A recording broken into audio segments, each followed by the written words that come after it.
a shame that the so-called biggest artists in Nigeria, that the poor people actually love the most, they cannot even afford to experience them. A lot of Nigerians cannot even experience petrol. They told us if they remove subsidy, we will not have scarcity again. They say they've removed subsidy.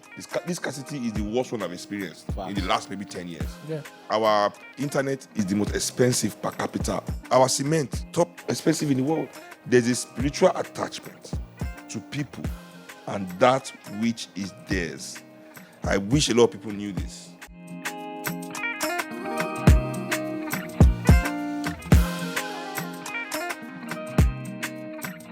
Welcome to another edition of Zero Conditions Podcast. I'm looking mindful, I'm looking demure, I'm looking cutesy.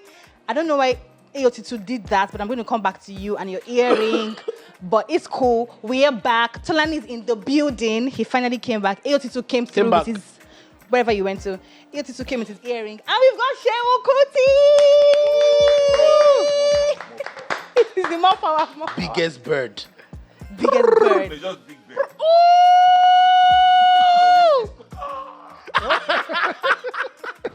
That's what you prefer. Yes. Wait. So we've got to... What song popularized that again? Speeding? No. Which one? That sound? No, speeding. Okay. No, this song Fidelity. That's a... Oh, Birdman. Yes, Birdman. That's Birdman. That was Birdman from... So guys, you know that we're going to have undiluted Afrobeat conversation and a lot of important conversations. We've got Seun Kuti, we've got Afrobeat Sugar Daddy in the building. We've got upcoming Afrobeats, what should I call you now? Sugar Daddy too, but yeah, so let's... Aristo! Thank you so much, Seun. Thank you so much. No records. You do. You absolutely do. How are you feeling, Seun? I'm okay. You know, I'm trying to thrive. You know, so I'm out here. You look so cool. My sister, that's the only way to blend in these days. Trust me, people think it's by... You have to just calm, just... Because Lagos these days, man, go easy. It's not easy. If a Kuti is saying Lagos is not easy, what's happening? Omo, you don't touch everybody with that, sir. Omo. I mean, I don't know. I mean, how many Kutis have you been talking to? You have been complaining that it's not easy since 1960. Fact, though. They've been telling us it's not easy. That's a strong brand. Bro. You are the ones that are just joining our Fair enough. not easy party. I mean, did you the Familiar movie? I think puts a lot of things in perspective for a lot of people. Yeah. I think a lot of people were even like, I don't know how people do. Maybe do we blame history or do we blame people for not doing their research? Like a lot of people were even saying, how come the one thing that I knew about this woman was that she was the first woman to drive a car? Like, gee, the history was always there. You just didn't read. But that's what they taught us as well. That's what exactly. So, if that was the highlight, according to the people that fixed our education of our life, you know, why would you want to research? Because she drove a car fine. Yeah. You know? Yeah. So, I think it's not only on my grandmother that is an issue. Yeah. It's an issue generally on Africa and Africans in general. Like, our history is some kind of subtext of real history. You know, Africans have not really done anything. No, there's nothing to check. You know, go and read UK history, American history. Bongo Park. Bongo Park, Discover, even, Mongo Park teach us that one in our school. You know, I say that all the time. Like, Mongo Park, Discover River Niger. What does that mean? Our ancestors are incapable of recognizing a river in front of them. No, Oshi Abracadabra. No, I mean, like... I mean, people were living there. Literally. And today it was just a river. Was there. But they didn't even know what it is. This is a river. Wow. Tell us more. It's liquid. You know, Is the water real? Hydrogen. Nigga. But speaking about the importance of like her story from Fela Kuti and how, like we just discussed, history did not focus on a lot of important things that she did. For the Kutis, were you guys bothered about it? When you guys always hear people have that narrative of she's the first person that drove a car, did you ever feel the need to say, no, as a family, we need to tell them what she did? Were you guys bothered about the narrative at all? No, not really. I don't think, like, no, let me speak for myself. Okay. Because my family has some people that are real stickler for, like, details. And yeah. so probably, I'm sure my cousin Nike must have told people that what you're saying. I'm sure cousin Nikki has definitely be like, that's not all she's done. She's for sure. Yeah, but for me, I've never really been that person to say, oh, I know you're getting it wrong, and try and just educate people every time they have a common misconception about any part of my life or my family's life, because then that's what I'll spend my whole day doing. Because for some reason, people really have a lot of misconceptions about my family and what we've done or what we... Like, even I, for example, actually believed for a long time that my dad bought a Benz and cut the roof off and used it to carry vegetables. Yeah. And I believe this because I grew up hearing it everywhere. Yeah. Until one day somebody said it in front of my dad, and my dad said, what? Well, But then we don't understand the larger narrative, because to us in the new generation, the story sounds like, man, what a gangster thing to do, right? Yeah. But back then, when so many Nigerians were just coming out of colonization just ended in 1960. Yeah. This story, they say, happened in 1973. So many Nigerians were suffering, so things were so bad for a lot of people. And my father is driving a Benz, bought a Benz, cut the roof off to load firewood. To prove a point to anybody, So he couldn't have done that then. But there was a rumor that he did it then, he was saying. Because they wanted people to think that he was crazy and didn't care and was just like frivolous with his money. You think that was why they said he did it? I have a different theory. I think a lot of people said the car was the car that the rich people were driving. Yes. And he wanted to bastardize it. Or But my something. dad already was, one thing people don't know, people say Fela fought government. Yeah. Fela did not fight the government of Nigeria. Fela fought the rich people of Nigeria. the elite.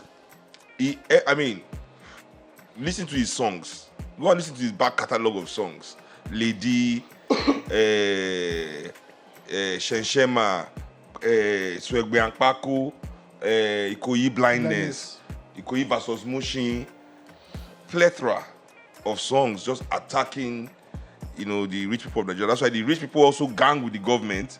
As the government was physically beating him up, the rich Nigerians that own the media were backing them up with the lies and the propaganda about him to make whatever punishment that they were giving to him. Seem just. See, exactly.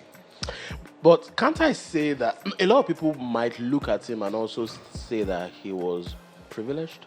Don't you think? Of course, my father was very privileged. His mother was one of the richest women in the world when he was growing up. Yeah. Nothing comes from nothing. This is what I tell people all the time. I wouldn't be here if my father was not Fela. And Fela would not be where he is if his mother Anything or was two in Afrobeat. Fumilayo. And that's just the way. Nothing comes from nothing in the world. We stand on the shoulders of the great ones before us. Even like when I'm doing shows and stuff, people say, oh, your father's message. I'm like, stop. It is not my father's message. It is Africa's message. My father inherited it from his mother, who inherited it from Nkrumah, who got it from Marcus Garvey, and so on and so forth. That's been coming for eons. To personalize one person's property means you are also detaching yourself from it. It's not Fela's story. It's Africa's story. Because it represents a lot of things. Yes, it does. A lot of things. But speaking about Fela's story and you making reference to the fact that there is nothing wrong with people like Tolani talk about privilege and you saying that Fela was a privileged kid, then you now saying that as a person, when people say, oh, you won't be here now if we didn't have Fela. Yep. When people have those conversations and they're like, oh, Seun, you're here because of your father, do you sometimes get upset by the conversation when people try to say it? Who gets upset when they win the lottery? Yeah. Show me one person that won lottery one day and just started to say, oh, man, I'm angry, man. What the fuck, man? Get out, man. God damn. I'm angry, man. Ah! I won the daddy lottery. Yeah. Sorry. Suck a dick. What am I supposed to do? Denounce my father. But yeah, I could if he had done things that, made me feel like he wasn't worthy and I don't want. But my father is still my favorite person in the world. You can say that thing that you want to say. He's still the greatest. No, he's my personal favorite person that I've ever met. Even though I only spent 14 years with him, they were 14 awesome years. Nobody that I've met since, has been able to make me feel the way my father made me feel as a human being. He was my best friend. He was everything. So, yeah. Was he a cool dad? My dad was a cool dad to me. Okay. Listen, this is one thing also you have to know about life. Everybody's experiences and stories are different. And time is an immense, I don't know how powerful time is, but time, so the person that I knew as my dad is not the same person my elder siblings knew as their dad. So if we would talk to my brother, for example, he'll tell you, oh, Fela was a terrible dad. Please. He didn't have my time. But if you ask me, I'll be like, man, That was my guy. he had my time. We were together all the time. We did everything together. He did so for me, he was an amazing father. But I don't think he was an amazing father all his life. Like when people meet a politician in Nigeria, he's dashing them money. They are his boy. You go and, he's a good man. Calm down. He's good to you. And you are not everybody. You know. Yeah. So definitely there will be people in our family that don't even like my dad, but you know. It's what it is. Fair. Speaking of that thing of lottery, I want to get silly a little bit. Do you guys really believe that the winners of the lottery are kind of cursed or something like that? Yes, the gift and a curse for sure. You know, one thing people do in life is that when it's good, we want to be all in, and when it's bad, we want to be like, Yeah. You know. Being Fela's son will definitely open doors for you. And now, this is what your detractors will see. Oh, your father's name opens doors. But the other side of that, the curse of that, is that as soon as you step in, there are expectations. Yep. Yeah. Nobody has time for you to say, you're just, oh, give me. There's a standard, and you have to be there. Yeah. I was 14 when my dad died. Yeah. So everybody was comparing me at 14 to a musical master. You understand? Yeah, I remember those times. So that's the gift and the curse, right? Okay, so I could be the front man of the Eygpt 80. So, But everybody wanted you to be as good as Fela at 14. Crazy. Crazy. and the funny thing is that Fela was not Fela at 14. Yeah. Yep. Fela was not even Fela at 25, 25, at yeah. 30. Yeah. Fela was not Fela at 30. Yeah. So how was it like being the leader or the front man of Eygpt 80, which is a very storied, legendary band, as a teenager? That was exciting for me in life, you know. It was one of my most exciting times. Because for me at that time, it was just like fun. I was having a good time. I'd been playing since I was 8. Yeah. You know, because my dad, when he was alive, I used to open his shows for him. Most people don't know this. They think, you know, like when I do interviews, they say, oh, so you inherited your father. I say, stop. There's no way it's written that after me, Seun, or whatever like that, anything like that. But it's just that I'd always been in the band. You know, since I was 8. All my life, I've been in that band. You know. After my father's death, the family was like, okay, Fela is no longer alive. So, what's up with the band? They had a meeting like, you know, it was fun while it lasted, you know. But since I was in the band, I just said, you know, Fela really respected his band, and he used to always say it at home. My band is the most important thing. My band is the most important thing. You know, and me, I'm there, your son. I mean, how are you supposed to make me feel? Your band is the most important thing. Anyway. So in a way, it was me trying to give back to this guy that was so great to me anyway. Even though he's... I said to my siblings and my uncles, like, what if I kept playing with the band? You know, instead of us disbanding the Eygpt 80, which was also at that time already the most recorded band in the world. Yeah. You know, Fela's band at that time, they had done 49 albums, you know, with Fela, and nobody even came close. You know, so this was an African musical institution also in a way. It wasn't just a band. So my family was like, okay, we don't have any extra money to be giving you, shall keep what you make. Yeah. Keep what I make. Keep what you make. Boy, I was balling. You know, for example, we had this old shrine then. Yeah. You know, and people would come and I would make, oh my God. That I'm still able to keep myself together like this at this age. It's just like, praises to the ancestors, you know. Because I grew up like too quick. That's what I have to say. Yeah. But yeah, that was it. So I just kept playing with the band. So for me, it was never like, oh, I'm the front man of Eygpt 80. I'd always been in Eygpt 80. And I'm happy that I never really took the title of band leader. also because the tradition of the band, Fela was also just the front man and owner. Yeah. There has always been a band leader because the band were their own thing, and that's how you liaise, and because you can't talk to everybody at once. Yeah. So we always appointed a band leader, So it stayed that way. So yeah, for me, it was never really that crazy thing. For me, it was duty and fun. So this man right here is like an OG to me, right? And when Made launched, I remember we had a conversation. Like I was talking about his vocals. I don't know if you remember this conversation. And I said, the vocals don't sit well in the music, right? And then he corrected me and said, Afrobeats requires a different level of technicality when it comes to vocals. Like your vocals need to break for you to then be able to sing in a particular way. Is that true? That's true. And also with Afrobeats music making, one must really, really want to say something. Also, there's a spirit to that. In the earlier years of my writing as well, the hardest part of making the music was voicing it, write my lyrics and voice it. Many things was quite easy because it was my first album. I've been writing songs, and it was time, so I picked songs and I worked them. And by the time I was doing my second album, my third album, I wasn't as conscious as I am now.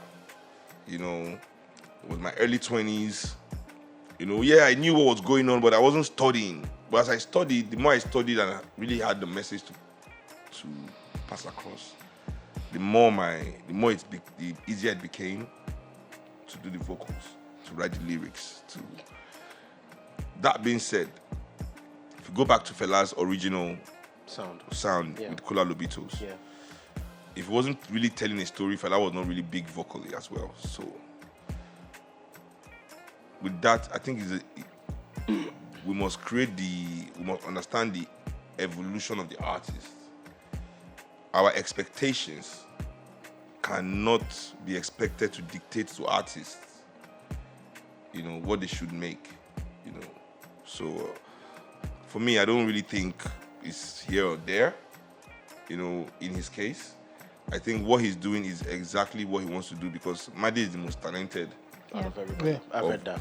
Of all of us. Yeah. Well, wait first. I don't know about most talented, but he's the best of all of us. I don't know about most talented, Mr. Man. Because that boy's head is very big. I'm telling you, I will call him sometimes, he doesn't reply for days. I'm telling you. But he's the sweetest of all my nephews. So, speaking about evolution, so you talked about evolution when you talk about Afrobeats. When people have the conversation, you want to top up your drink, should we get someone to do that for you? I don't mind doing it myself. Okay, yes, please. Okay, go on. I'm listening. Okay, cool. So you spoke about evolution. Now, when music lovers, music heads, when they speak about Afrobeats and Afrobeats, do you think that the Afrobeats is it right to say that the Afrobeat that Fela Kuti created has evolved to this Afrobeat? Do you think it's okay when people say that, we have moved, like Afrobeat without the S has evolved to Afrobeat, and it is okay for us to just have the Afrobeats with the S that we have now? And I'm asking this because... If it was true, you are right. And then we finish. Okay. I'm asking this because now we're in the era of we have more people doing like Afrobeats with the S, right? And we have people still have conversations around Afrobeats, the one that Fela Kuti pioneered and said that, and now compare this one to the Afrobeat and say, Afrobeat used to make a lot of statements, socio-political statements. We had an interview that we saw with Buju Banton where he spoke about how Afrobeats the importance of the message that used to be in Afrobeat Fela, how Afrobeat was a tool to share, to talk about social-political issues, and now the fuckery that we have with these Afrobeats. He used very conservative language, I see. And now we have the youngins saying stuff like, we don't need... youngins saying stuff like Afrobeats that we have now don't need to be social-political. It can be what we have now, which is the Gbedu. What do you think?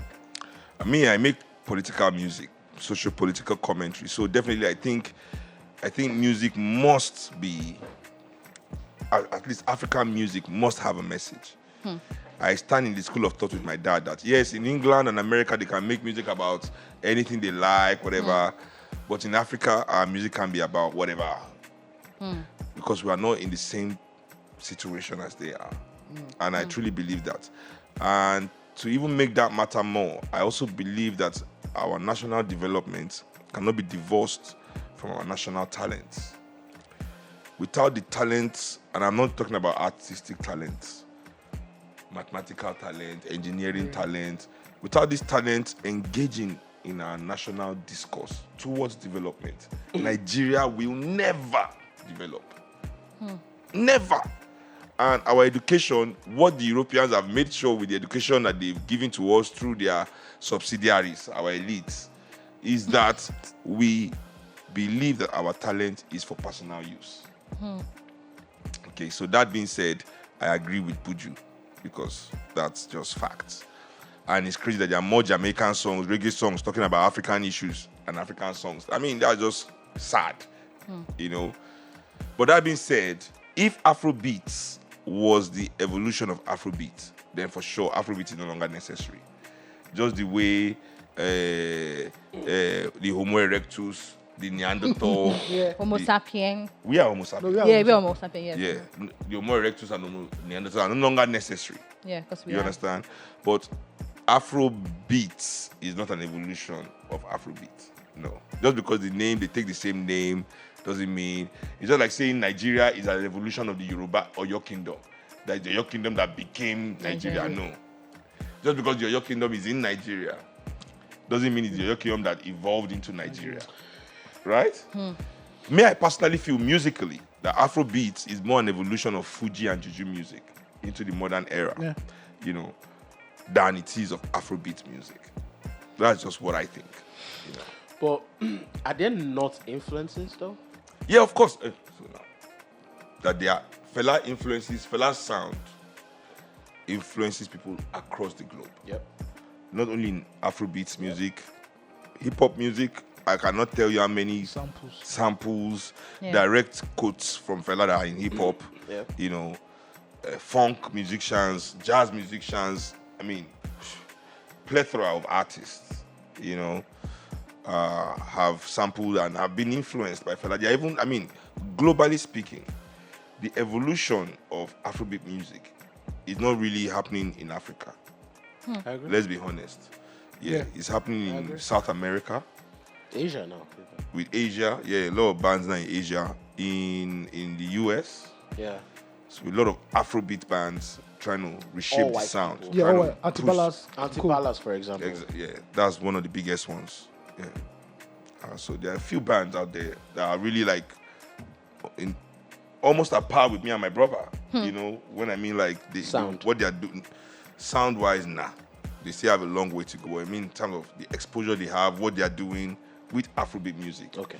You know, I hear that. they are really big bands out there. You know, I mean, one of them I did a song with, and it's the most successful song that I have. Who? Is it me? Yeah, Nuwen Afrobeat Orchestra. yeah. And we did a sample on we sampled one of my dad's, Yeah. covered one of my dad's That's songs. big, actually. Opposite people. Listen, it's the Streaming. biggest song I have. I can't believe that shit. No, you can God. curse. I know that it's not the cussing I stop. I just, Okay, like you can't believe it. Like I can't believe that. Oh, yeah. you know, I clutch my pearls. Curse you. Crazy.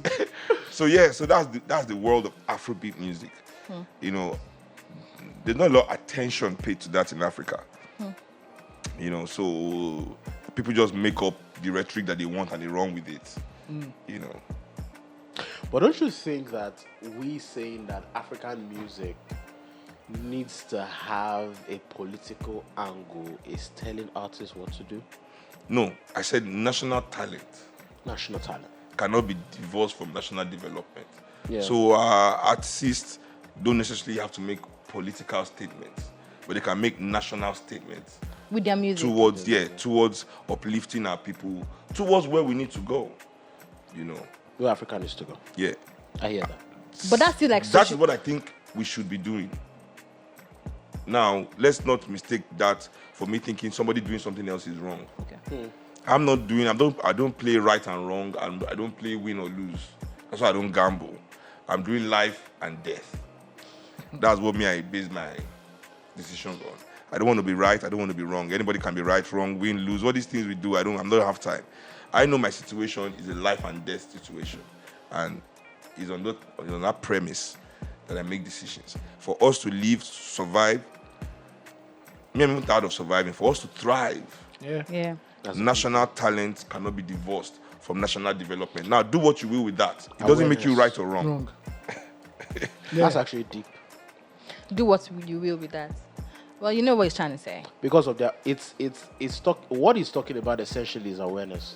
It's not what you can do with this depends on you, but at least be aware Of why you're doing this and doing Exactly. that. Yeah. So I feel like I hear that. I 100% understand the POV that I agree actually that you have, which is that with arts generally, I think it is important. I also feel like there's some sort of responsibility when it comes to having some talent. I feel like you said, I don't think that people with talent should sit as a personal thing, like for personal use. Only. I think that's the problem. The only is the problem, because sometimes it feels like, as an artist or as someone with talent, you don't have to do this, you don't have to do that. But it's like, as an African, like you said, we are not on the same level as the Americans when it comes to development, when it comes to like national issues. So we might be doing ourselves a disservice by trying to do music in the way that they do music with the level of development that they I have. think like most other professions, many people in music see it as a way to escape the Nigerian situation. Yeah. Not as a way to fix the Nigerian situation. Which is understandable. Yes, but it's also, I'm sorry. Counterproductive. Exactly. And it's sad. It's sad.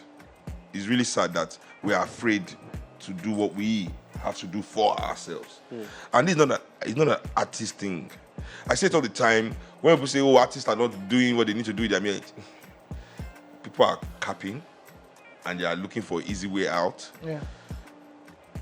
It's not enough that artists make conscious music. If the lawyer does not care about justice, the bankers don't care The doctors about don't care. wealth creation for the nation, the doctors don't care about health, teachers don't care about education, Yes. police don't care about security, and we don't care about. It is pathetic to now start saying the musicians are not conscious. When the society is not Because conscious now the itself. truth is that there's conscious music. I will not go to strip club to look for a nun. No. Just the way it is madness to go to the desert and look for snow. Not even water now. You're looking for snow. No. You tell me okay, all right. So feel me, brother me. A bossy. So, you expect people that they've not at any point claimed the title conscious as artists. Yeah. They make secular party music. Yeah.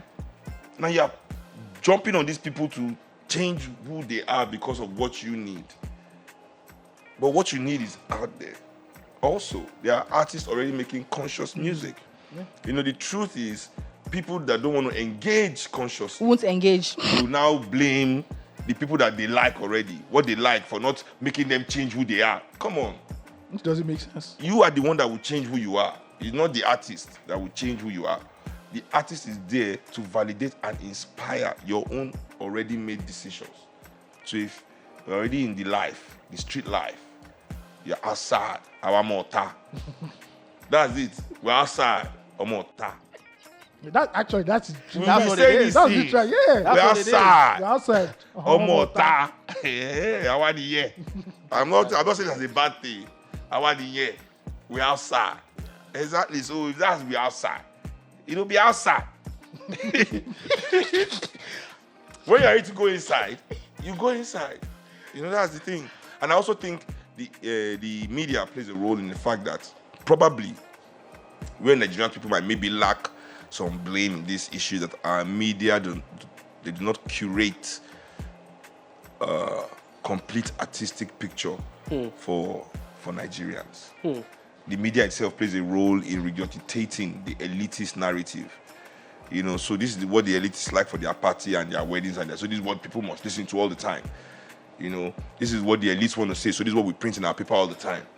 There's no individual reflection or investigation to say, oh, this is something the people might like. Okay, this is something they might want to hear. You know, so Nigerians don't really have a full vision of global sound. I mean, the Rolling Stones will come to Nigeria and their concert will flop. 100%. See, over 100%. Exactly. So, is it the fault of Nigerian people? Or, sorry, is it the fault of Rolling Stones that their music is not good? Or Nigerian people have not been given that musical education? No foreign artist can outsell Burna Boy in Nigeria right now. Yeah. Facts. And that's a good thing, though. Yeah, it says localization. That's what It's it's a called. good thing. Can I ask you? I just want to light you. I've been having some serious conversations. Like, it's a deep drip. Any suru. Like, Mo ti ẹ ti jẹun lé ni. What it deep like intellectual? Any suru. Baba. Ẹ̀yin lè attack me. So láti gbé guard me up. There is this meme, right? There's a meme I like to use it against Arsenal fans. Sorry. Because when you're drinking. I'm an Arsenal fan, so you know. I know. He knows. That's why he said. That's why I said. That's why I said. I think I know where you're going.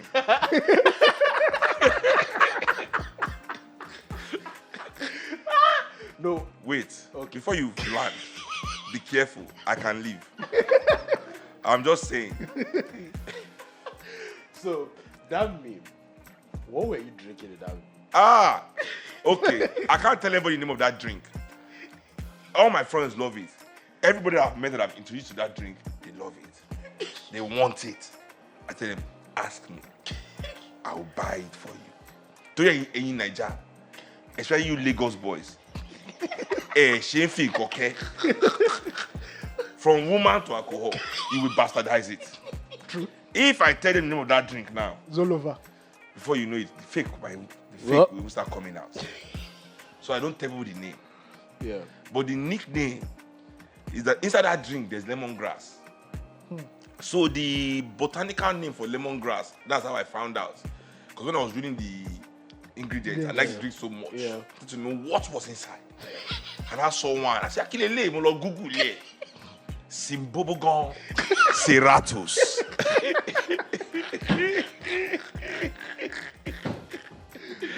That's the title of this episode. What did you call it? Cymbopogon Eractus. Cimbobogum. That is the botanical name of lemongrass. So, Is this so? Me and my friends just call it Simbopogon. I can't tell you the real name of the drink is because it made? it's made. It's made in Ghana. Oh. Yeah, it's the chalice. Like I say, it be the Ghanaians them. We do the thing inside. But I like Ghanaian pidgin so. You know, Oh, I love Ghanaian pidgin. the way they bounce words around. oh, the grammatical dysfunction of it, the way everything is so scattered beautiful. around. You know the part that kills me about Ghana? When they're not writing, you now see three. Three. I don't understand. Bro, where did three enter this thing? Where did the number three enter? But that's one thing I don't like about like. Hey, pa, there's something you don't like about the chale. No. That's one thing I like. What you about- don't like for inside? No, not about them. Okay. Like that's one thing I see about other cultures that I don't see in a lot of Nigerian culture. Like South Africans are typing and they are putting like someone is saying So South Africans are Nati something they continue in English or not like Yeah. the same thing with Ghanaians.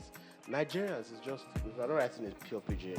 Or pure Pure English. English. Yeah. I don't know who you are writing to. Me and No, my friends. not on chat. So. No, on social Oh, media. Twitter. I'm not on Twitter. Like we're talking about on social On media. Twitter. Like we don't Social have media, We culture. don't do that yet. Yeah, Yeah, You, me, I like- do. But text to my friends. Like, I like Yoruba, mo epele pe. There's no way to swear for person in English. English swear, no the. not You are, limited. you are crazy. You are. Shokpono ma pa. Now you message No.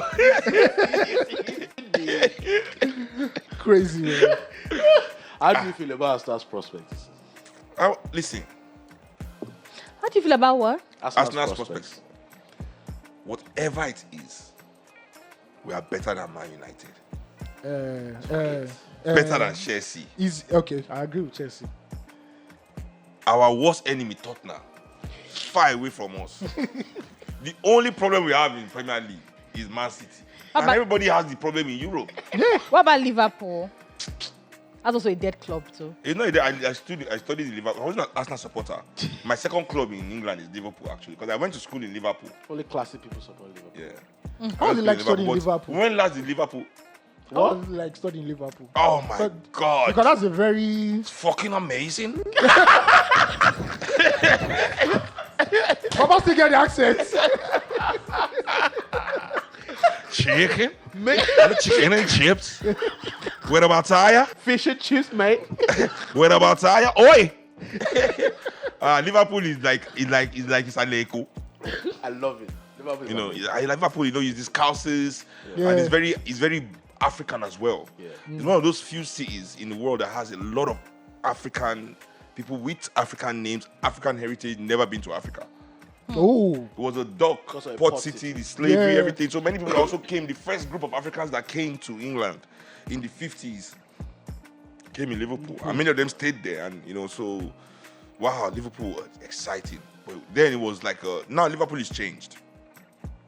It's very like, Gentrification. yeah, there's nothing much to gentrify. By the time I got there, Talkstate was already bought. Fair enough. You know, in UK, it's not like America where the poverty line is white and blackish, you know.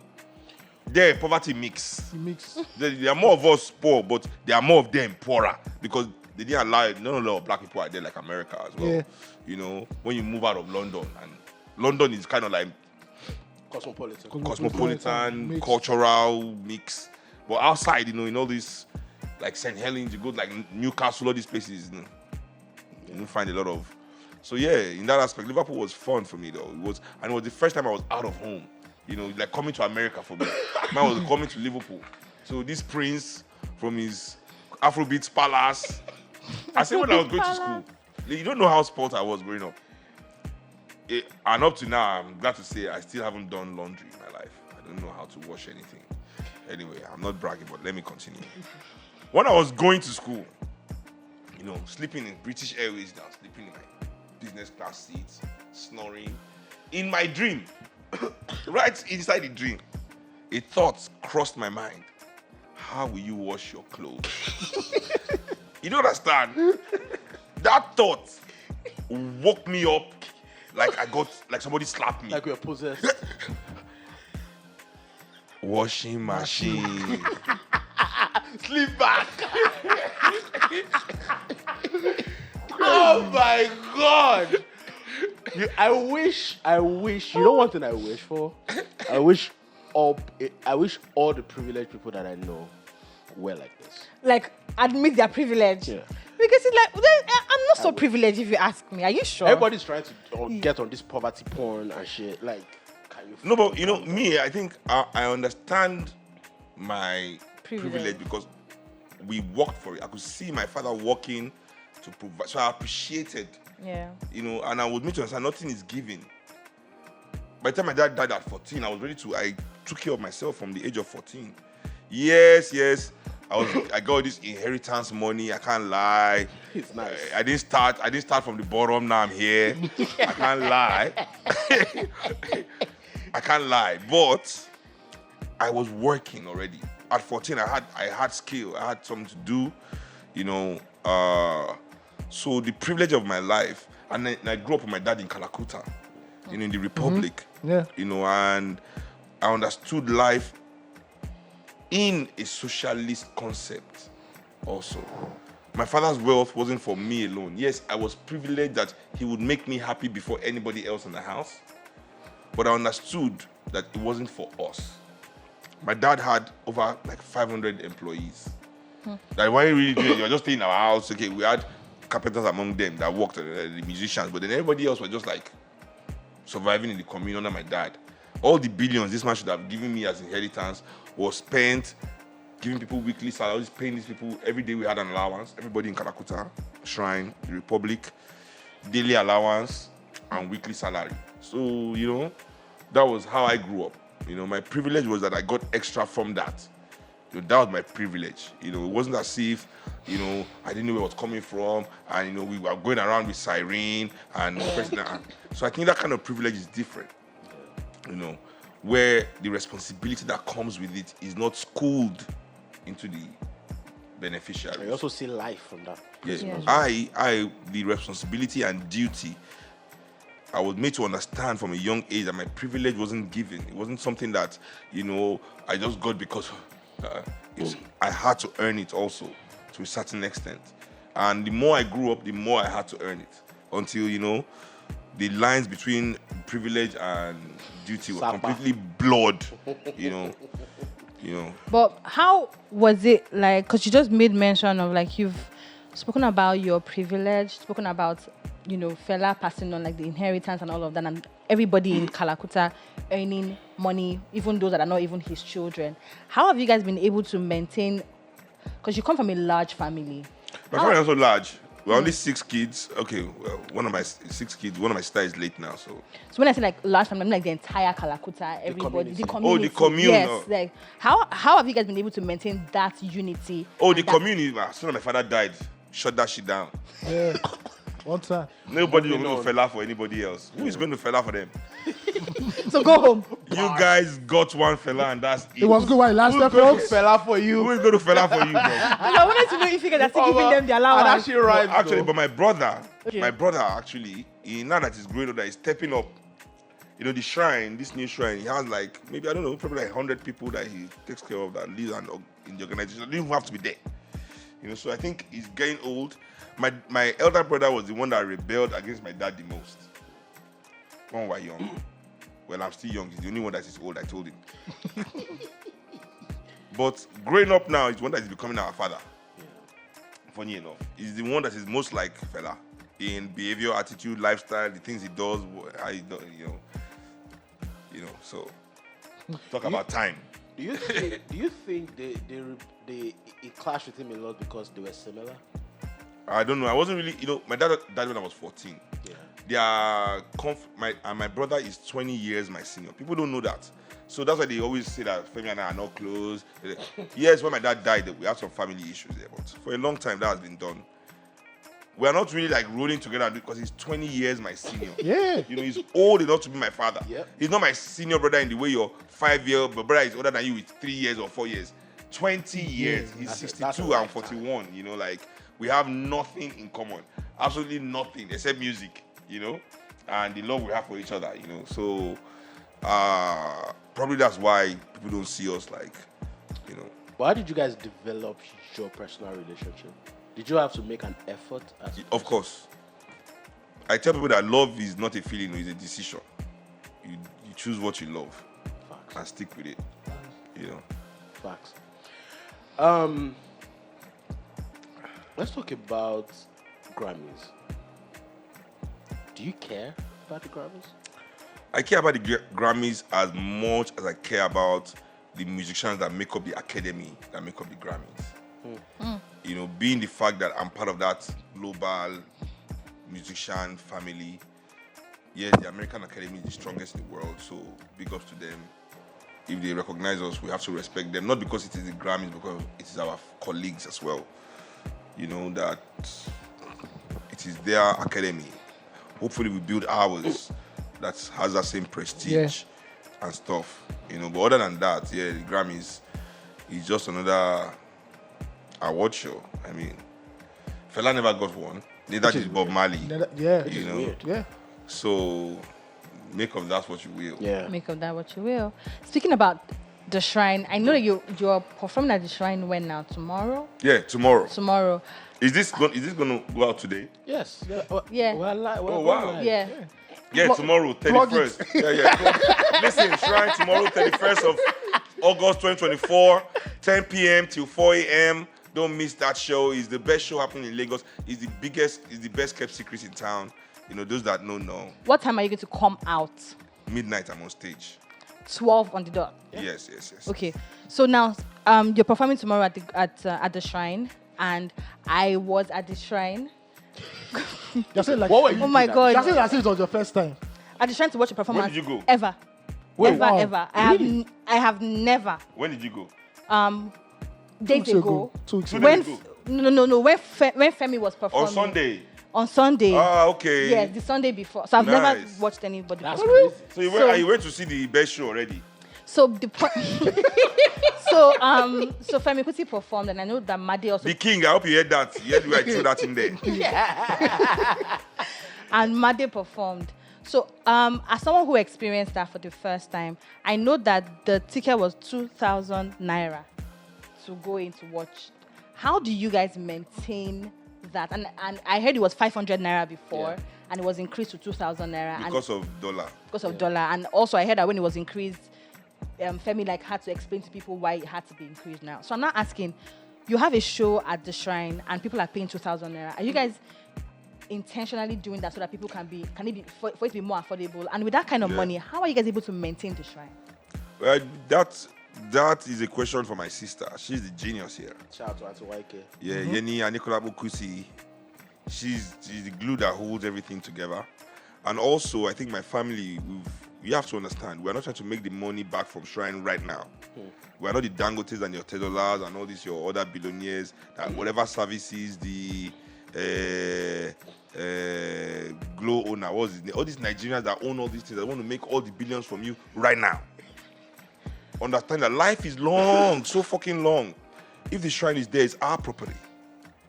We don't mind making the money back in 50 years. As long as the people can experience what is theirs. You understand? A lot of Nigerians cannot even experience petrol.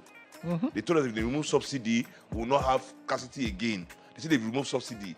This scarcity is the worst one I've experienced in the last maybe 10 years. After they've removed subsidy. And they're charging us top rate dollar. Everything, our internet is the most expensive per capita in the world. Meaning, when you say per capita, meaning the percentage of the minimum wage that it costs to purchase the internet data is the most expensive in the world. Our cement, top expensive in the world. Same thing. So Nigerians are used. Look at they rent a house in a country where minimum wage, let's say, let's agree 70,000. Look at what rent is saying all over the city, everywhere in the country, priced out of people's ranges, out of the range that people can afford, because people want to make their money in 5 years, in 6 years. Nobody is in need for the long run. The Kutis are in need for the long run. This is our country. If we have a club, I told my brother that my next investment now is real estate. I want to do cheap housing for people. It's my house. You are renting it. Keep paying the money. One day I'll make my money back. I don't have to make it back right now. That's how we commit to our people. That's how we show that we are in it together. It's a shame that the so-called biggest artists in Nigeria, that the poor people actually love the most, they cannot even afford to experience them. It's the same thing with our athletes. The best Nigerian athletes do not even compete for Nigeria. It's how neocolonialism, neoliberalism has set the black people, African people up for the world to exploit. Our resources is not for us to use. Our land is used to grow cash crops, rubber, cocoa, tea, coffee, all these things for other people to enjoy, while we cannot afford food. The same land to grow food for us and rice and the things that we want to eat is dragging with palm oil, because they have to grow palm oil to go and service some soap maker in Switzerland or somewhere. So this is the situation we are in, and as the Kutis, we don't want to partake in that. You know, it's a decision, it's an ideology. So it's not about the money to run shrine. Don't let anybody tell you that if they charge you cheaper, money will not come outside to run the business, because they're looking for humongous profits. You know, so what you should have asked is, how do you make profit? And I said, we don't make a lot of profits. But we make enough to run the place and keep the doors open and the lights on. Fair. Do you also think it's also about the because it's a community? Yeah. It's a global community that associates and identify with that place. Yeah. Right? And that you can't quantify with the amount of money that is being made. People that are leaving their countries to come and experience the shrine because they heard Celebration. that. Exactly. Celebration. Celebration is a cosmopolitan event these days. Yeah. Everybody from It's global. across This the year, world. we're launching in Japan this year as well. Oh. Ooh. Why Japan? Oh, low-key, Japan is one of my personal biggest markets. Yeah. So, I wasn't surprised when they called from there for Afrobeat, for the Celebration franchise. I That wasn't is surprised. fucking crazy. Wow. I wasn't surprised at all. Afrobeats, Fela, Japan is the only country, and Austria. For some reason, when I'm in these two countries, if I come down from breakfast, there are people waiting to take my autograph. I come out to go out of the hotel, there are people waiting to take my autograph. I'm going to do sound check, there are people waiting to take outside. I feel like Justin Bieber. Pop star, baby. When I'm in Japan, I think I'm Justin Bieber. How about Nigeria? Though? People want to take your money. In Nigeria, money is the autograph. It's what Alpha. Baba Alpha. In Nigeria, money is the autograph. Yep. It's an economic thing. And we appreciate all the love. It just comes in different forms. Fair. Yeah. And you know that it's love, but it's love. For me, it's love. Because when I tell the boys, I don't have today, they are still cool. Like, Baba, we believe, But some of my artist friends, they don't have the same experience. That's why they all go around with Mopo and all of that. Because some of these people can be annoying too sometimes. But they're your people. They're the ones putting fuel in the fire. Yep. It's not about you giving them money. It's Showing about them you love. respecting them.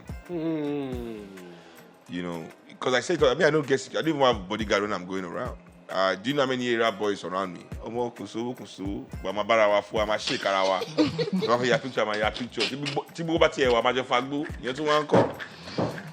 But you see, brother, it's all love, man. Yeah, man.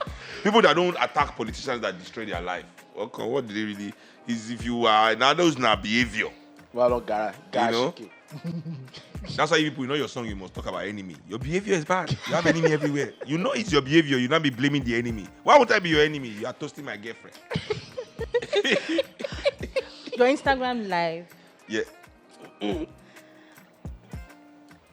Why? First off, when you come on your Instagram live, every time I see you come on Instagram live, I know that you want to talk about something serious. Why do you feel that that's the way that you want to speak to people when you have something very serious to say? I think that was. And do you sometimes get scared when you come on Instagram live to say anything? Are you worried? No, I'm not worried. I'm not worried. No. But do I get scared? Yes. Fear is something that I don't know why people say they don't get scared. That's the lie. You get scared, but do it anyway. Be scared, but do it anyway. Do it anyway. I mean, and for people like for you and your family, you as a person, you are someone who speaks about the issues happening in Nigeria. Like something is happening. Like the other day, you spoke about going to the UK and trying to open a bank. We're going to go there. We're going to go there. But you constantly speak about issues that happen in Nigeria. And to be honest, aside from the fact that of course you come from a legendary family, your father was Fela Kuti, and he used to say all those things. You don't have to, because those things don't necessarily affect you as much as every other person, right? On, But you still do it. Now, people say things like, Nigerians are not the kind of people you should fight for, because when something happens to you, they will dakpa you. They will delay. Yeah. Some people say, Seun Kuti and they will is be too like, much. your own is too much. Your own is too much. And sometimes, they always talk about Nigeria. And even when you have run-ins with the police, you see people say things like, well, why? When he's always talking too much. So do you sometimes get bothered? Like, you know what? Maybe I should not even talk. I want him more jaffun. They don't even care, and they don't even support at this me. point, leave our language out of your mouth. That's what I tell you. At this point, we are insisting. Speak your own. But she is my language. Yoruba. What do you mean I now? can't criticize you because you're like my daughter. I do that. See, too, when she speaks Yoruba, I ban her. I'm from But she's still Odogolu. young now. Don't let anybody in the family hear She's you still talk young. like this. It's a bad image of me. I don't let my daughter speak Yoruba in public. No, but If she does, everybody say, Pan-Africanist daughter. Pan-Africanist daughter. 1-0. She just got Agba and Pa like 2 weeks ago. God, Until 2 weeks ago, it was Ba and Pa. do you speak Yoruba in the house though? I do. Now I'm even doing it more. Yeah. Because that girl won't disgrace me. I think she will not rest until she disgrace me. So me gone, I will not rest until I disgrace her.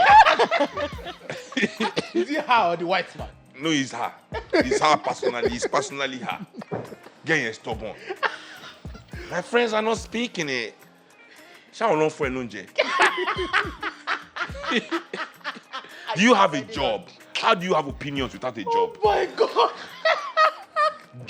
Opinion should be exclusive for people with jobs. Talk about niche or lock up on your opinion. We don't want to know. You know. This is going to be a meme. What you just said is going to be. But that being said, Yeah. I feel like Sure about his swing. no, never. Okay. Sometimes, like even when my father was alive, he didn't have the respect Yep. that he has today. Yep. There's something about standing on the side of righteousness as regards to African people that means that you'll be disregarded by the institutions of influence. So the religious institutions, the educational institutions, the media, which is the other arm of this, would never project you as an example for society to follow, because then that means society breaks down for them. Imagine Nigeria having 1 million people that think like me or want to be like me. You know, I mean, those are 1 million people you cannot. Society is stressing. You cannot. That's 1 million people you cannot give your bullshit to. That you cannot sell your crap to. Yeah. And they are also having that disciples. Exactly. You know, so they don't want that. They want young people to, you know, continue to be infantilized. And that's why I started doing Bird's Eye View, because I realized that one of the biggest weapons that our elites and their masters have on all African people all over the world, not just us here on the continent, but our cousins in America, in Europe, in South America, is that they infantilize us.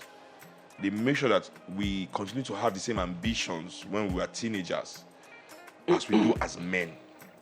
So if you meet a Nigerian man when he was 15, 16, 17, 18, 19, he tell you, what do you want to do in future? What do you want? What's your dream? Well, I want to have a house. I want to buy cars. I want to build the house. I want to have wife. I want to have my kids. I want to go on holiday. You know, I want to buy clothes and bling.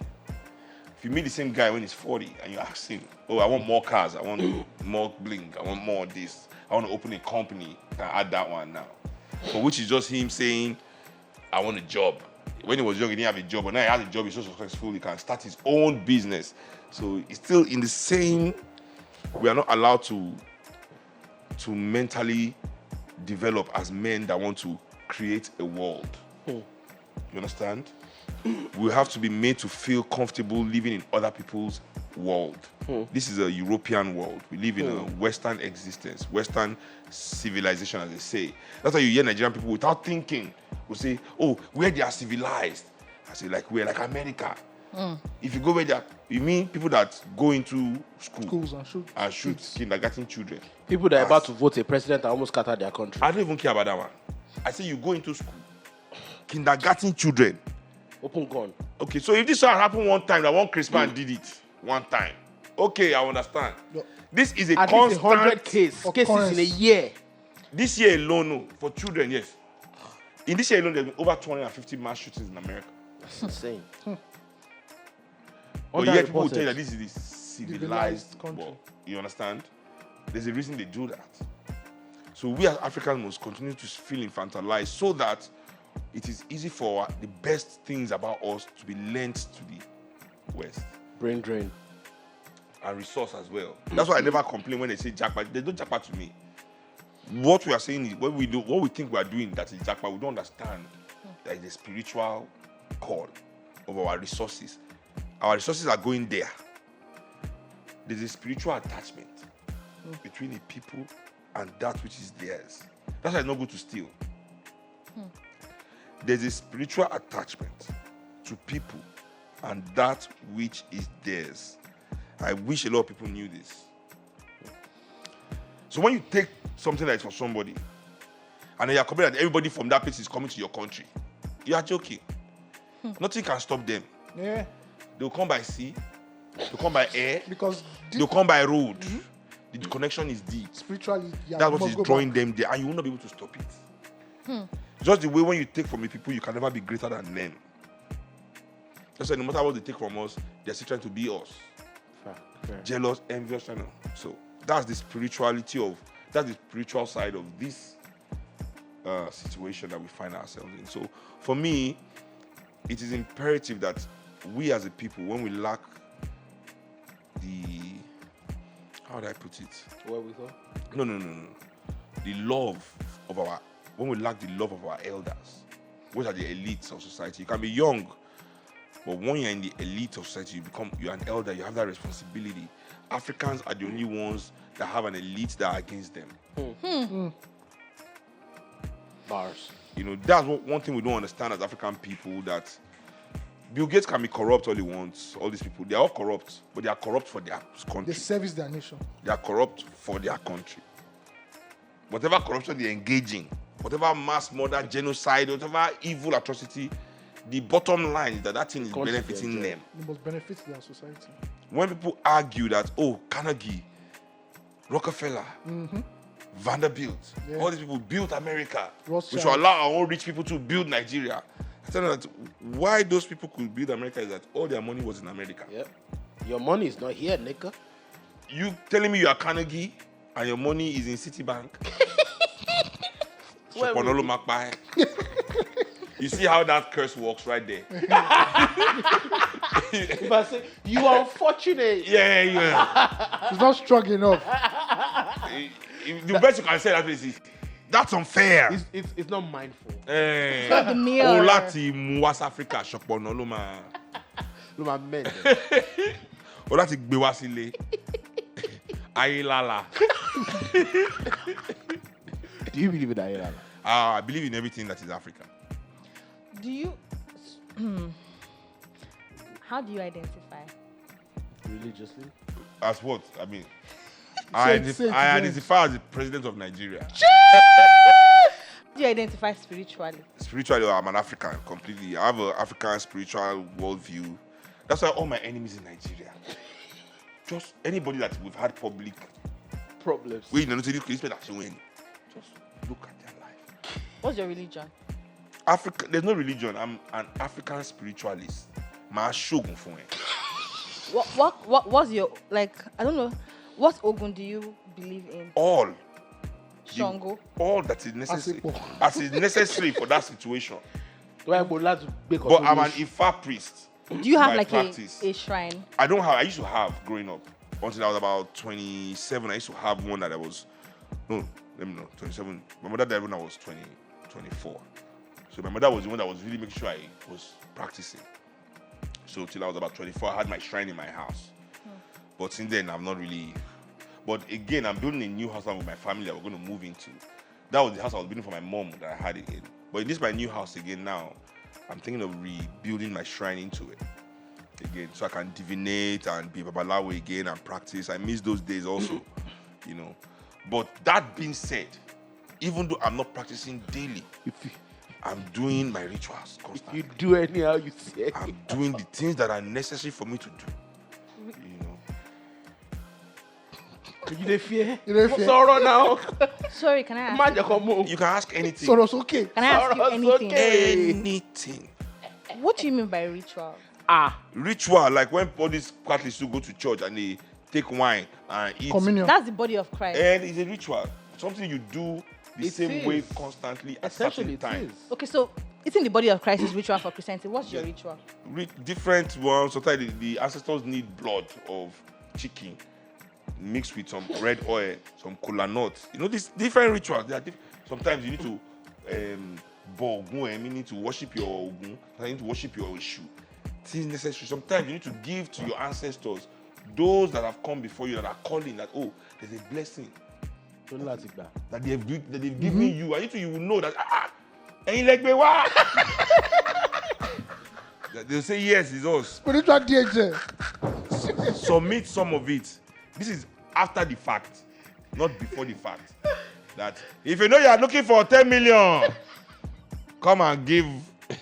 No, after the fact. So you believe in like rituals, you believe in Ebo, all those things.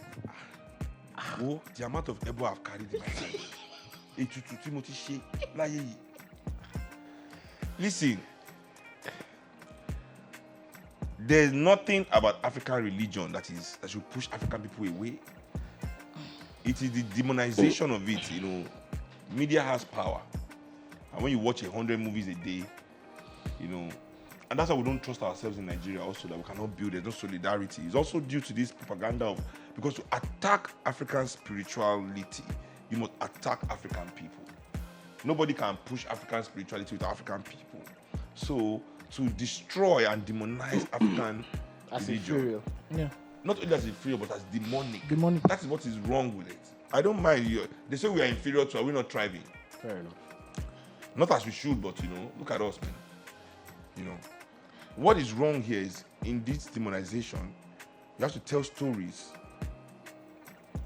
that builds distrust among Africans.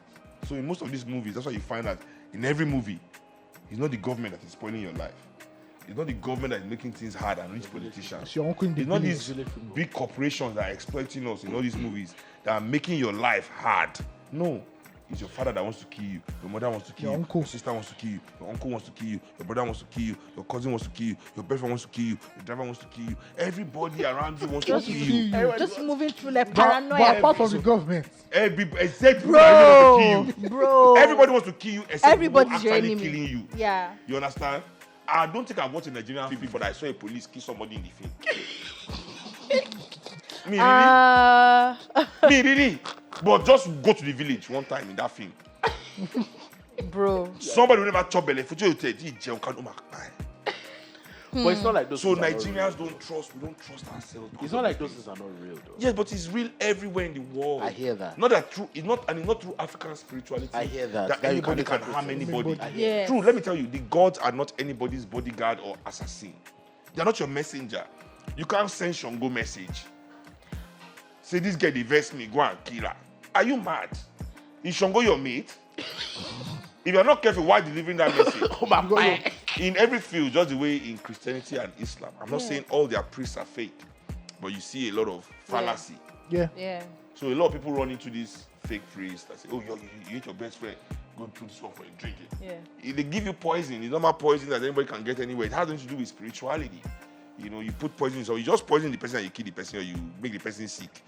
This poison that you can get anywhere. It has nothing to do with spiritual power. You understand? But it's portrayed as spiritual power. So do you believe in God? Not in the concept that the Western and Abrahamic religions portray God, their own Western white God. Because this God, this is their own God. If he was living with us, nobody would like him. What do you mean? I say nobody will like him. Somebody watching you every time. Telling you what to do every time. 5,000 years, no election on the throne. Just spend 15 years on earth on the throne. Here your people start complaining. Oga, when is the next election? We don't like autocrats. He doesn't like women. Every bad thing happening in the Bible is because of a woman. Eve, Delilah, Jezebel. I can go on and on. Women are the one that bring down every problem. Solomon is the woman that came to try and steal. You people are hated. I'm telling you, women, you cannot see. A woman's place is in the kitchen. Let him land first. This is a Christian proverb. Do you agree? It's not in the Bible. I won't When say a Christian proverb. I It think is a Christian proverb. But Because how is it it? comes out from Christian culture. How? In the Bible, we had women who were leaders. Which one did God appoint? Like Well. Saul. Deborah. Somebody said Deborah. I don't God really appointed her. I don't really read my Bible, but Leader of where? I know yet. Pick up. I think we're live. no, you can come and say.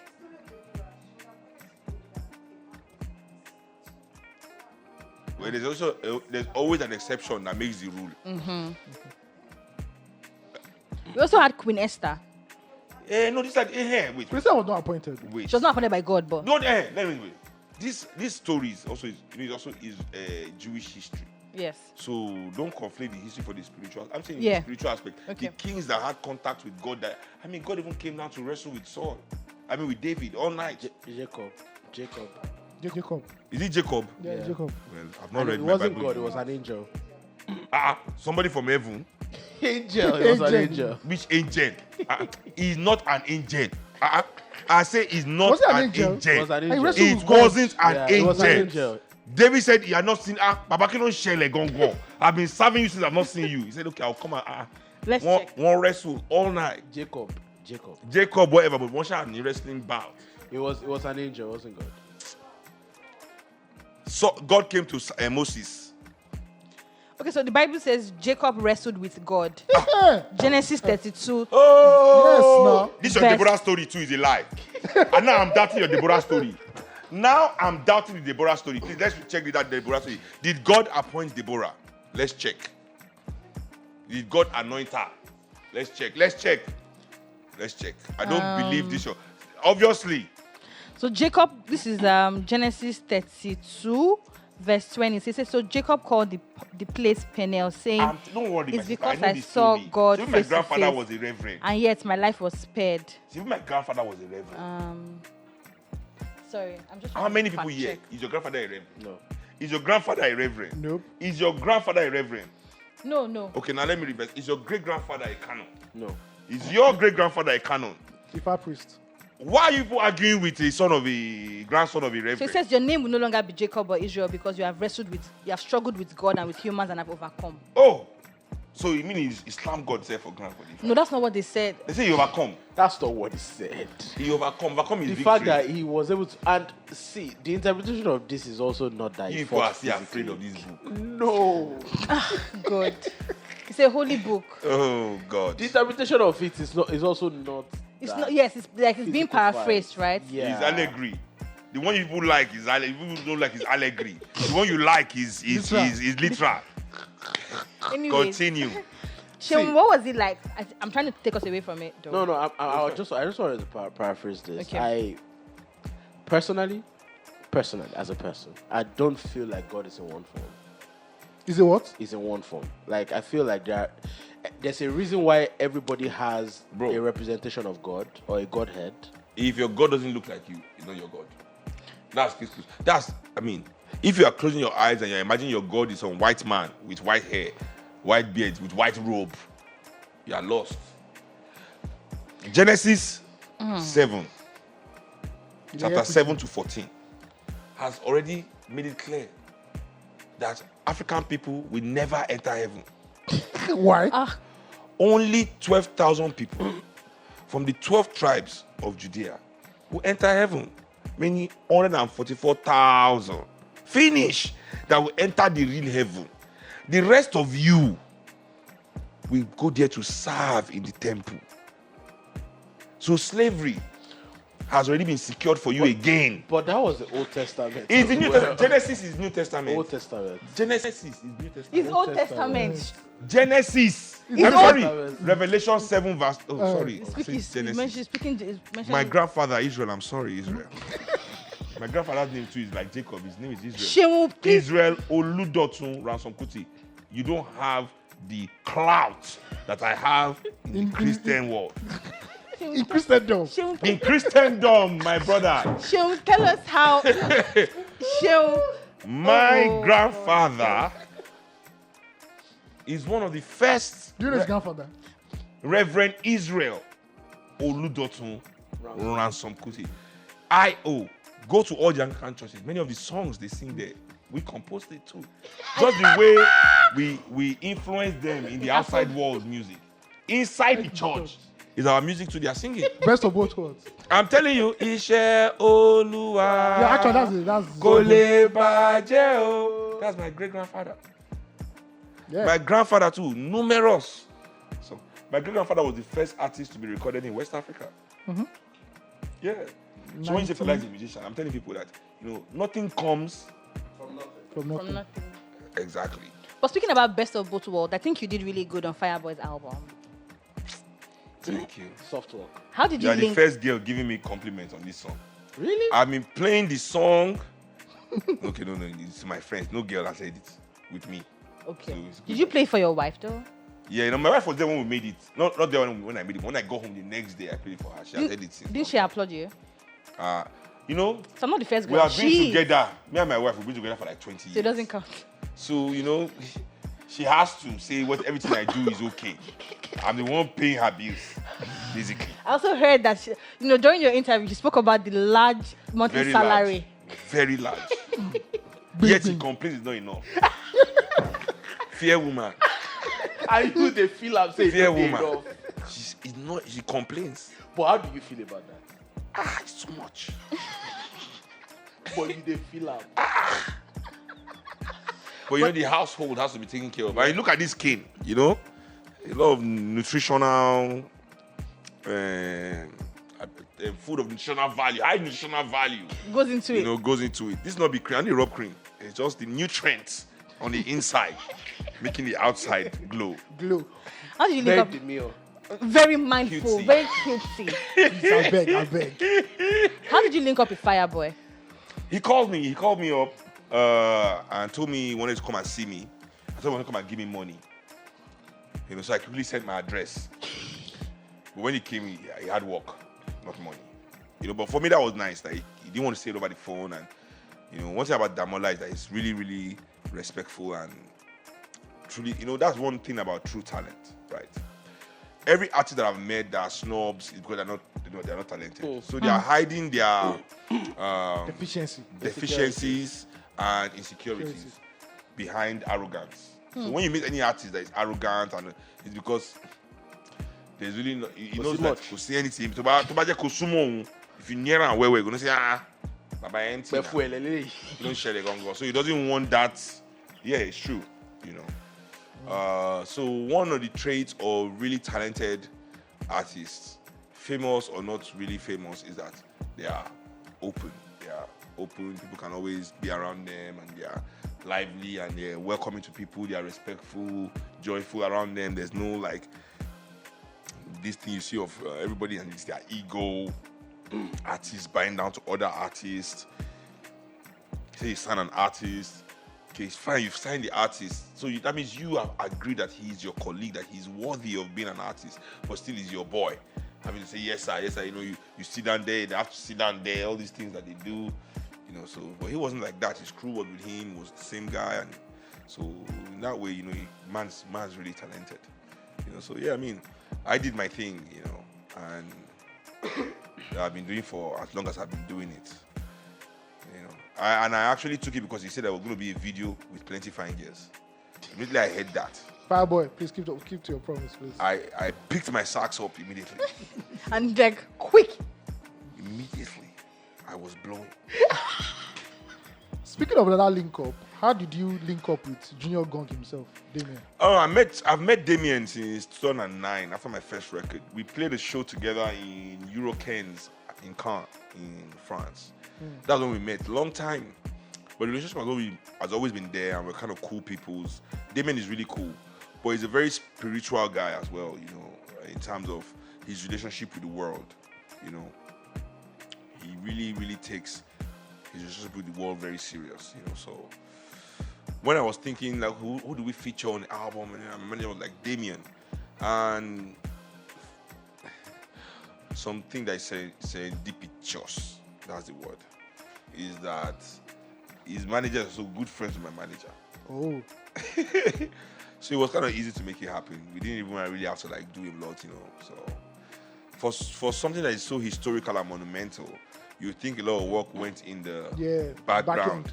But nah, we're just, let's do this. Yeah, let's do this. Send the track. Yeah, okay, I'll send my verse next week. Oh, yeah, it's dope. I like it. Okay, fine. This is how I'm going to use the verse. I'm going to, okay. That's it.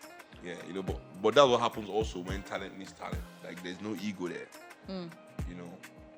There's nothing we're trying to protect. There's no insecurity, because your ego is protecting your insecurities. That's what it does. That's all ego does, right? So there was no ego there. It was two of us, true talents, willing to open up, be vulnerable, share. So yeah. What about Janelle Monáe? Is it because she's a fine babe? No, Janelle Monáe is because we have a lot of mutual friends. Okay. And I met her in 2014. We played together at the Hollywood Bowl.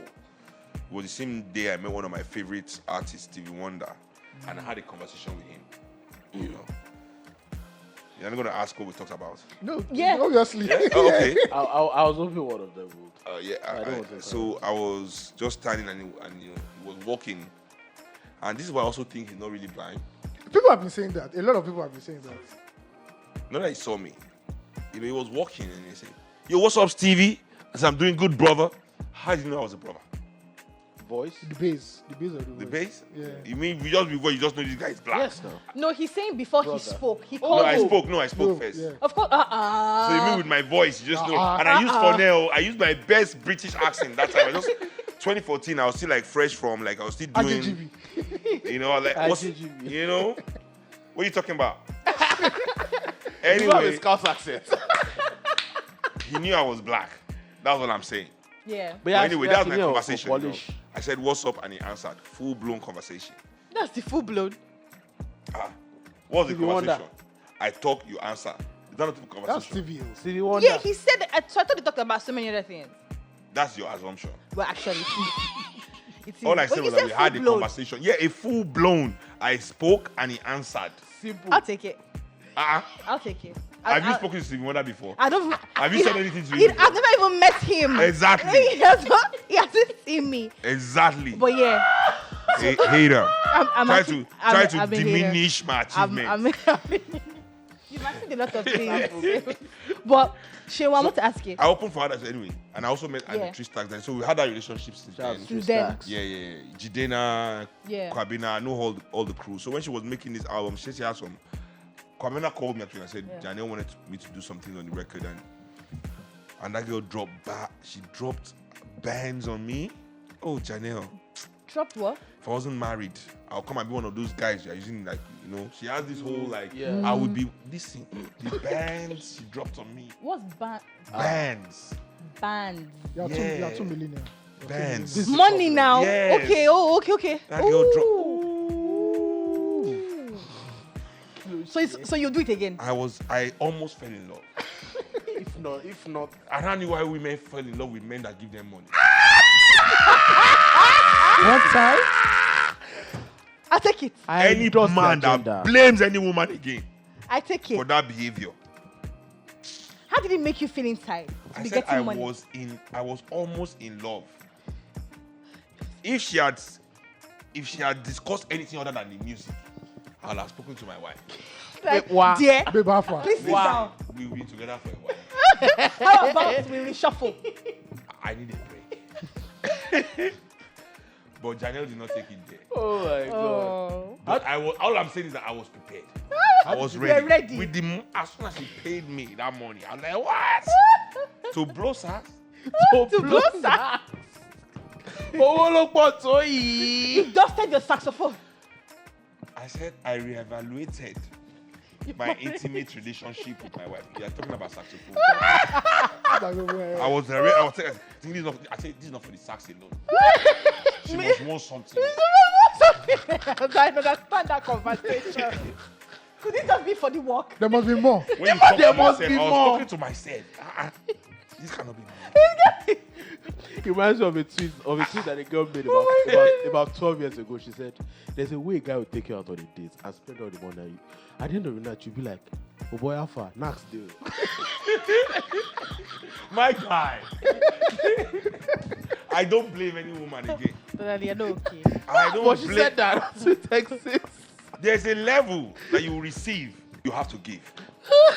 You have to give. There's a level of receiving That must be. that inspires giving. Evil receive. Makayoboye. Is the language and the tongues for me. My own is that since that day, I understand completely how a man can make a woman fall in love by giving her money. I understood. Chikena. Talk. Do you spoke about your daughter, and obviously from the way you spoke about your daughter, do you guys have like, you're a cool dad? Do you think you're a cool dad? I'm the coolest parent, Sha. You're the coolest I'm parent. sure she likes, as long as she likes more than my wife. You're cool. It's fine. So there's a conversation that Johnson I was talking about, was having a conversation. Oh my god. And he was talking about how he doesn't think you'll ever have the capacity to be a good parent. and like not wanting to have a kid, and why Because of that. because of that, and he doesn't think he has the emotional range or like just the capacity to be a good parent. Great guy, honest. And that's why he's like, I don't think I want to do this. You know, but finish. How did you know that you were ready to be a good dad? And do you think you're a good dad? I think you're a good parent. I don't think there's not anything like a good dad or a bad, maybe a bad dad. Good dad, but I don't like using those. Yeah, good or bad. The thing is this: I want my daughter to be prepared for this world. That's my duty. She didn't ask to be brought here. Yeah. It's my shenanigans that brought her.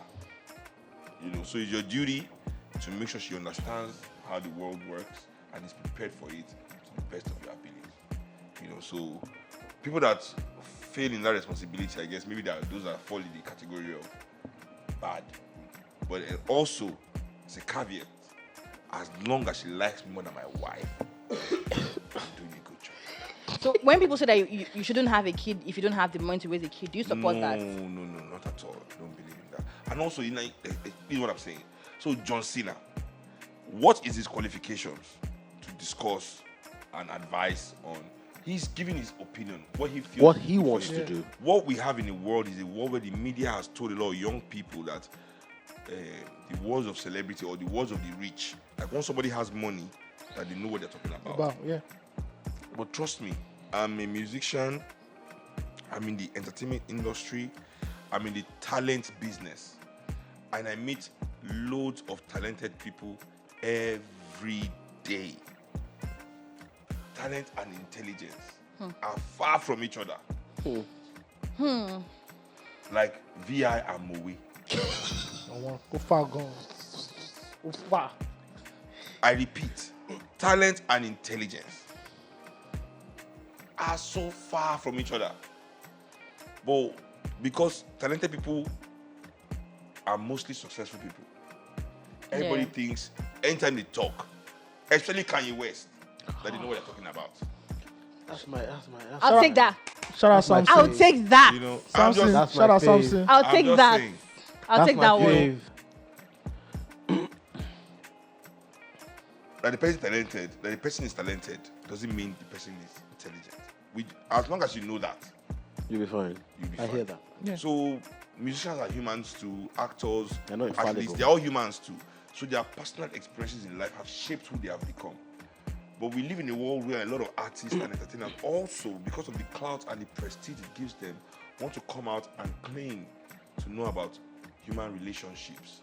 They can tell you about how to treat your girlfriend. Insights. They can give you insight exactly on how to run a Isn't that business. insight? It's true, insight. But they didn't go to school for that. They don't know anything about that. Many of the things that they've done in their life has failed.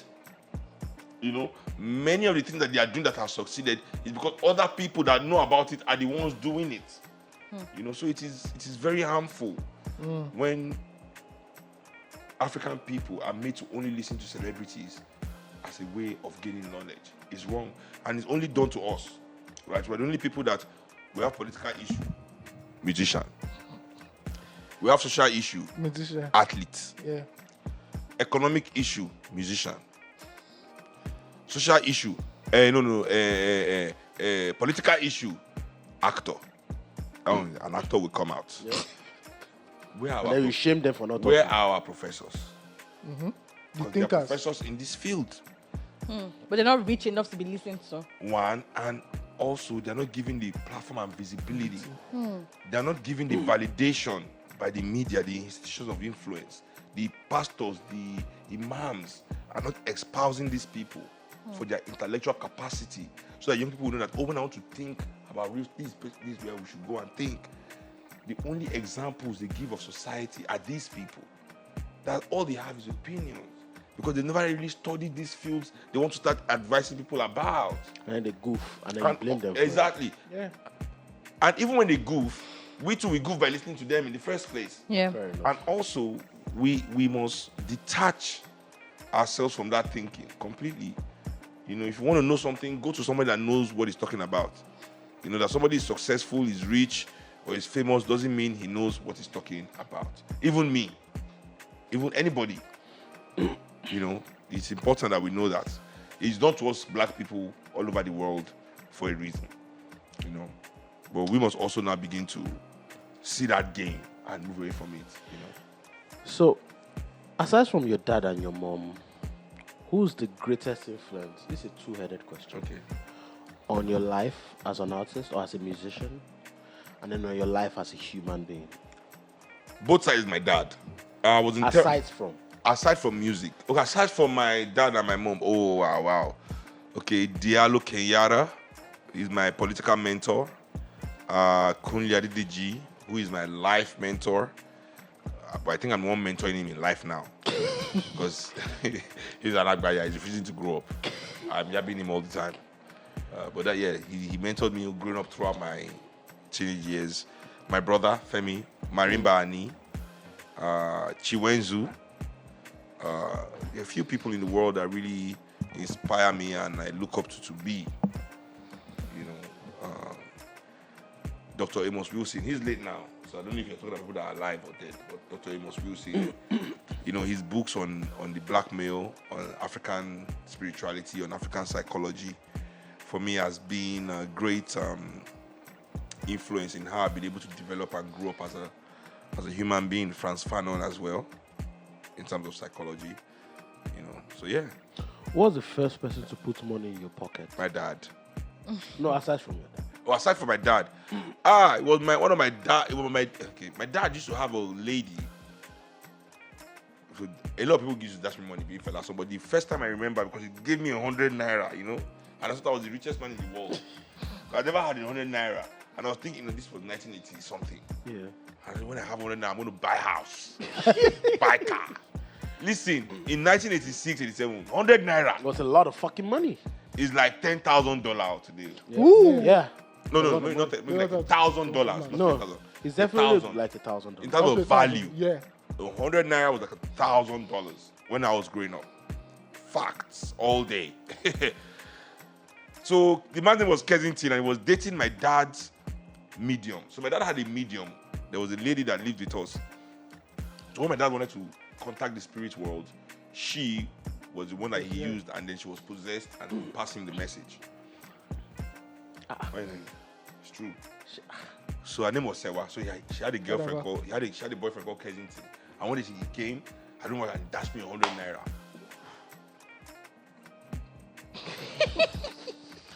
I had to give it to my mom. I said, tomorrow, I want to buy a car.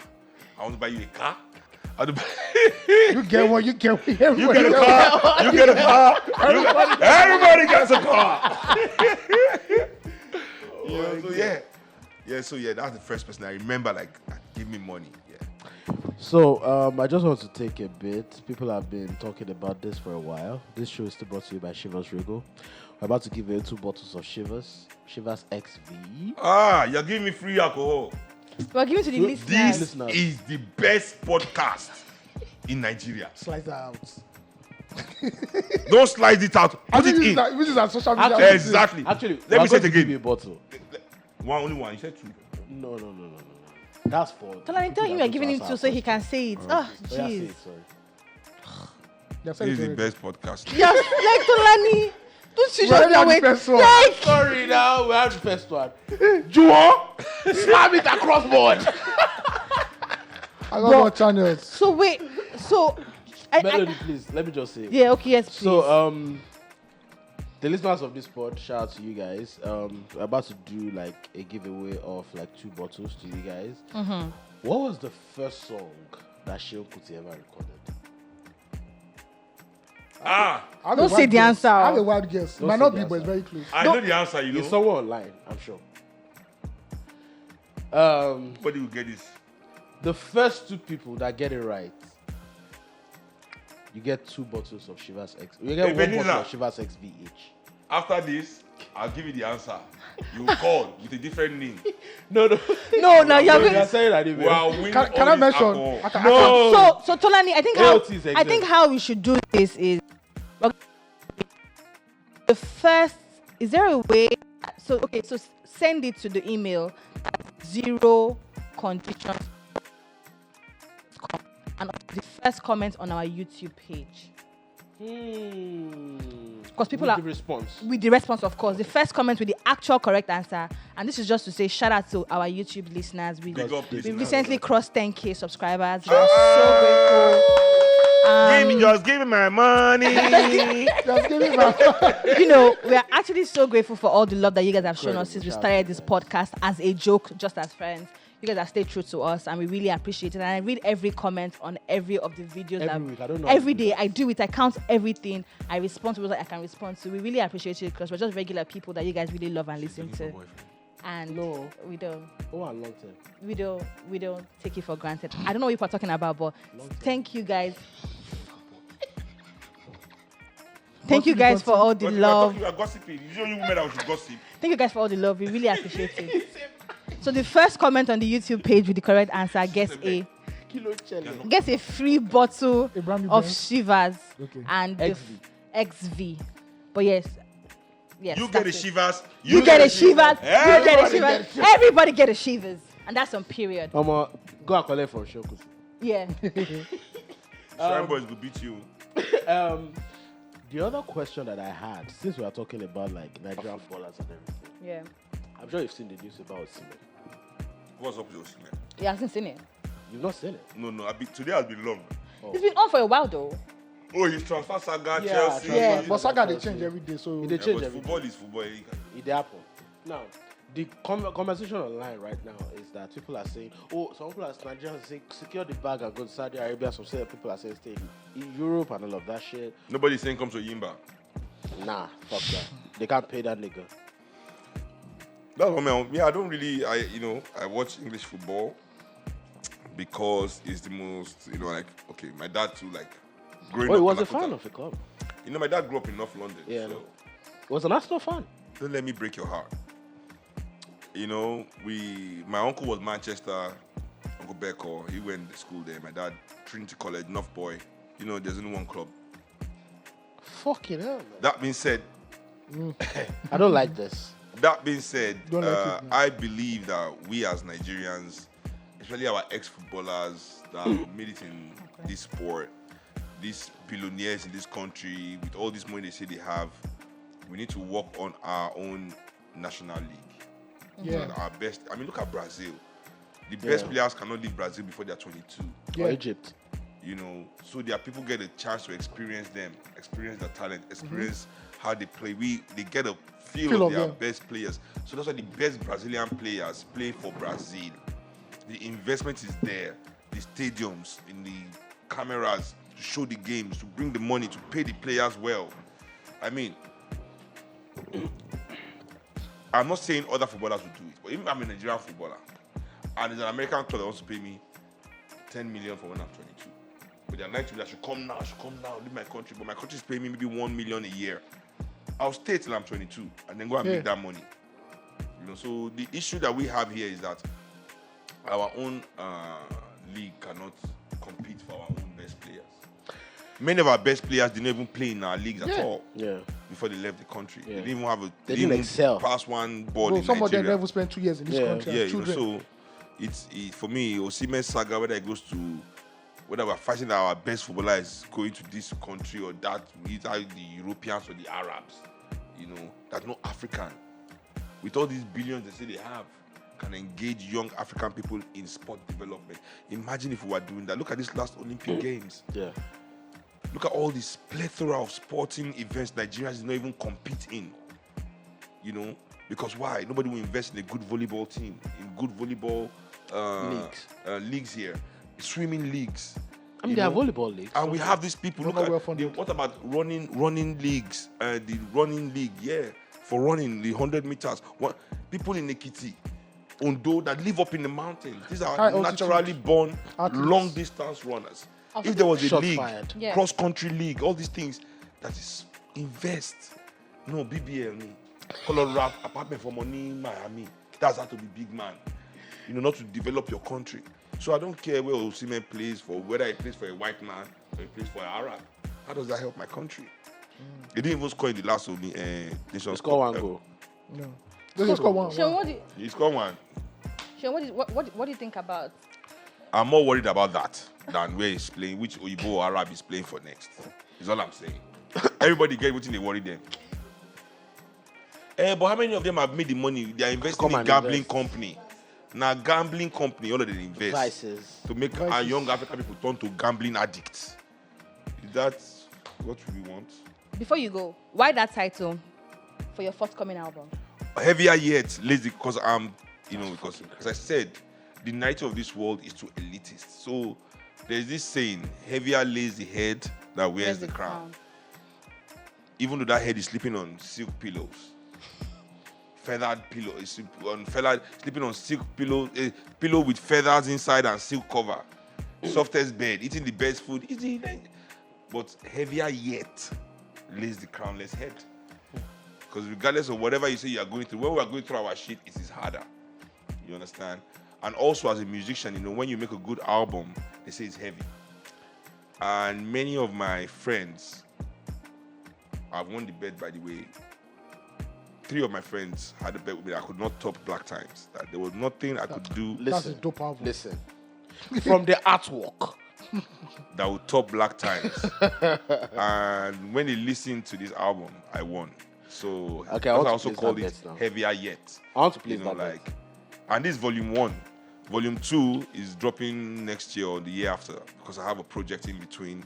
My life is full of adventures in front of me right now. I'm excited about that. Yeah. When I saw the announcement for the album and the album title, of course you just explained why that. The way I interpreted it was you were speaking about your experience as a Kuti, that sometimes maybe the world be placing expectations on you. And no.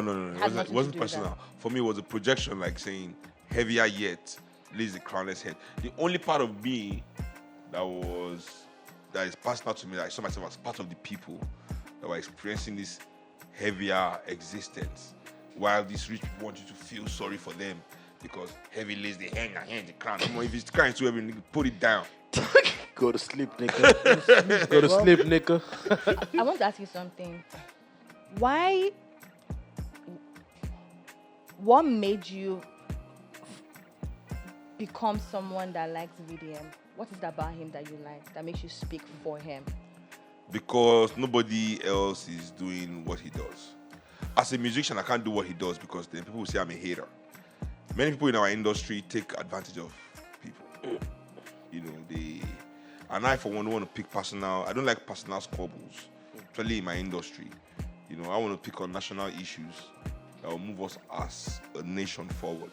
I don't want to be having unnecessary personal, because every day I get people complaining, girls especially that have been molested, raped, pushed around by many of these artists. Trust me, that VDM is around. It's protecting a lot of women. Although some girls say they don't like it. From the misbehavior of our artists, of our celebrities, of our famous people, of our rich people, because in the back of their mind, trust me, I have this by evidence. People tell you, in the back of their mind, they're afraid that if I do this, they go to VDM, they will miss it. Because there's this almost cultish, and I'm not saying confraternity of school. Yeah. That one is a cult, yes, but there's, those kind of Dravidian cults. Mm-hmm. Dave Karesh behavioral ideas. All this cultish behavior that people just hush. Sweep over the carpet. Everybody is on everybody else's side. Somebody can be wrong. Yeah. And you speak it to the community expecting that the community will correct that person and be like, oh no, you can't cheat this person like this, pay him back. And instead of that, they will silence you on behalf of this person that's taking your sweat. Yeah. So if those kind of people don't like VDM, so be it, good for them. He's necessary to put certain things in check in our society. And that's what it is. And other than that, me and him, we don't have any other... Have you met him before? Oh, many times. When he comes to Lagos, he stays in my house. Ooh. Yeah. But the side of the conversation where people say things about the downside of a person being like exalted to a hero as opposed to having systems that work. What about that downside? Yeah. We are in Nigeria where institutions let us down all the time. So I've even told him that what you are doing now, you must politicize it, institutionalize it, or else It's like an nothing. ombudsman service. It's going to be nothing. You're going to fall. You know, you must detach yourself and make it its own thing and give it its own power that people can engage with it without you. That even people that don't like you, I mean, people that you don't like, sorry, that even people that you don't like Can can benefit from this thing that you are creating for people. You know, and that's something he's welcome to do, and that's what actually makes him a good guy. So, just in 1 minute, please. In 1 minute, what was the situation with the bank in the UK? No, let me not be poor man. Yeah, no. It's not a situation of banking. I mean, what I said is what happened. What happened? Like you went to. I wanted to go and open bank account in GT Bank in London. I had a £10,000 check. You know, feeling like a big man, you know? Like 10K, bro. Hey, heavy. We out here, fam. Shock out you. The guy just like, I said, no, you need at least 50,000. My pre go inside. Only guys will understand this thing now. Oh, boy. You know that thing we could do with it? And I've been making my friend Dapo, Eti, we went together, he drove me there. Throughout, I've been making mouth to him about how rich I am. Because this is my £10,000 check. So when they refuse, when they embarrass, drive us outside, kind of, he laughed me from central London to Woolwich. The fact that you find it so funny. So what did you do with the check? I went to open it to another bank account. Another bank that respected me. That's why the amount. I don't want to give the bank advert because I even left the bank. They are racist. Wow. Yes, man. You know, there's no escaping racism in any European institution. Yeah. You know. So anyway, that was what happened. I couldn't, you know. But for me, you know, the story we were discussing was that I feel, as I said, that I've been saying in all this interview, that these people that have money in this country do not have regard for the development of the country. Yeah. Case closed. Case closed. Ladies that's and how- gentlemen, please clap for Seun Kuti. That's how we bring it to Just give me my money. Give me my money. Thank you so much, Seun, for Thanks coming for on the calling us. pod. It's an amazing We have to wrap it episode. up today. Right now, we would really love to. Actually, It's not rich, not rich, so oh. we're supposed It to do remain like 40 longer, minutes. but you know, this Would thing's you happen. come back to this pod? I'll come back. Are you Okay. sure? Okay, so we'll have him again. Thank you so much. Do not forget to follow us across all social media platforms at Zero Conditions Pod. Subscribe to our YouTube channel at Zero Conditions Pod on YouTube, and you can also watch us live on Pop Central channel 189. Follow Seun Kuti, Big Bird. Cutie Check out his show tomorrow. at the shrine. Pre-save his new And I'll album, go. Heavier yet, 4th of I'm October. so fucking drunk inside that street. and that's on period. Bye bye. Period. This episode was brought to you by Chivas Regal. So please. Buy a bottle of XV, yo. The drink is nice. I can't lie. I'm just like Seun